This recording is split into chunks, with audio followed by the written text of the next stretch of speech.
Hello everyone. In this tutorial, we will learn how to create an interactive learning video using PowerPoint and automate.video. Okay. Let's consider this situation. We want to create an interactive video for a Chinese language course to test the viewer. We will set up a few quizzes on listening and reading comprehension.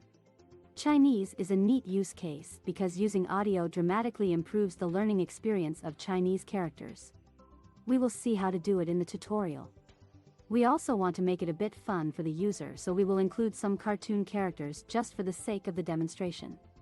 All rights are reserved. The presentation will be available in the tutorial below the video. Let's create our first simple quiz. The first thing to do is to provide instructions to the user. Let's do it both in English and Chinese. Write the instructions on the slide, and then we'll use the automatic speech feature of automate.video to synthesize the text into speech. Let's write the instruction in English in the notes section of the slide. Since automate.video automatically recognizes the language to use from the text, we shall make a copy of the previous slide and change the text of the notes section. This time we will write the instructions in Chinese. Helpful tip: we can use the built-in translate feature of Microsoft PowerPoint to do so. Now, let's create different answers the user can choose from. One will be the correct answer, and the other the wrong one. To handle what happens when the user clicks on an answer, we will use PowerPoint's link feature. Once the user clicks on the correct answer, they will be forwarded to a new slide for the correct answer and another for the wrong answer. We need to create those first. Once those slides have been created, we can create links between slides. Right-click on the answer box, then select Create a Link. There, choose the slide with the correct answer. Repeat the operation for the slide for the wrong answer. Once the user has clicked on an answer, they will be forwarded to the feedback slide.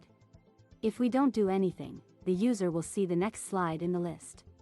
In our case, if the user clicks on the correct answer, he will see Good Answer and then Bad Answer. To avoid that, we need to indicate to automate.video to skip one slide and go directly to the slide after. To do so, we will enter the following command in the notes section of slide number 4 to go to slide number 6. Enter %, go to %. Then 6, which is the slide number. Then %, go to -end %. Don't forget, for commands, it is 2 percentage symbols at the start and 1 percentage symbol at the end. Now we'll make the scene a bit fun. Instead of just having a voiceover, we will make a cartoon character talk. For this, we'll use a feature called Magic Mouth. Let's hide the character's mouth on an image of a cartoon character. Draw a shape with the freeform shape tool on top of it. Remove the outline of the shape. Please select a color that's the same as his face to fill the shape. You can do this with the help of the eyedropper tool. Now merge your newly made shape with the character layer. Select both the character and the shape. Then right-click on the shapes and select Group. Now, draw a circle shape where you want the mouth to be animated. automate.video will use it as a mark to animate the mouth. Warning: you must not group that circle shape with the other layer, otherwise, the magic mouth won't work. Once you've created the shape, right-click on the circle you created and select View Alt Text. In the Alt text field, enter the text, %, magic mouth, %, followed by space, and then, %, male, or %, female, %. Since the cartoon character is a young boy, we can add _baby to the command, and the voice will have a higher pitch. Then type the text you want the narrator to say while animating the mouth, just like you usually do in the notes section of PowerPoint. Let's watch the result on automate.video. 早上好。 Once the question has been asked, the user needs time to answer. If we don't do anything, the video will go on to the next slide. We can tell the video player to pause after the scene by entering the text in the notes section, %, pause, _ after, %. The video will pause on this screen until the user selects one of the answers. Now let's see how to configure a listening comprehension quiz. Enter the text to listen in the notes section as you did before. Now we will set up a button for the user to play the audio again. To do so, insert an icon, and link the image to the current slide. This will repeat the slide, therefore, the question. The result should look like this. 每天早上读书。每天早上读书。每天早上读书。Let's see how we can use the same system to emulate a play button that will say the corresponding Chinese character out loud when we click on it.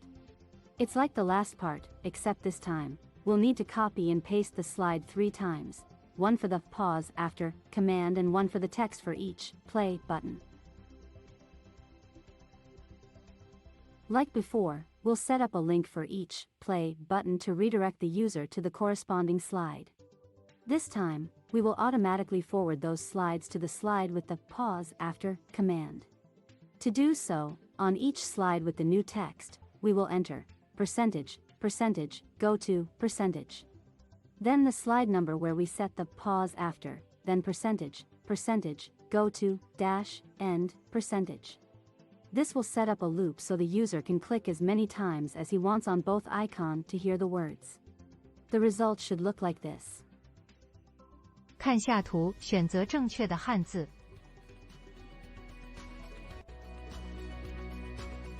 Lao 千 Lao.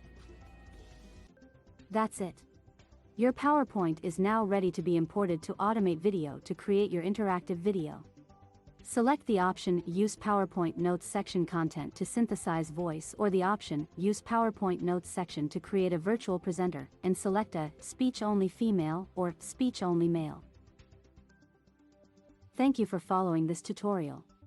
We hope you enjoyed it. Go to www.automate.video to sign up and start creating your videos.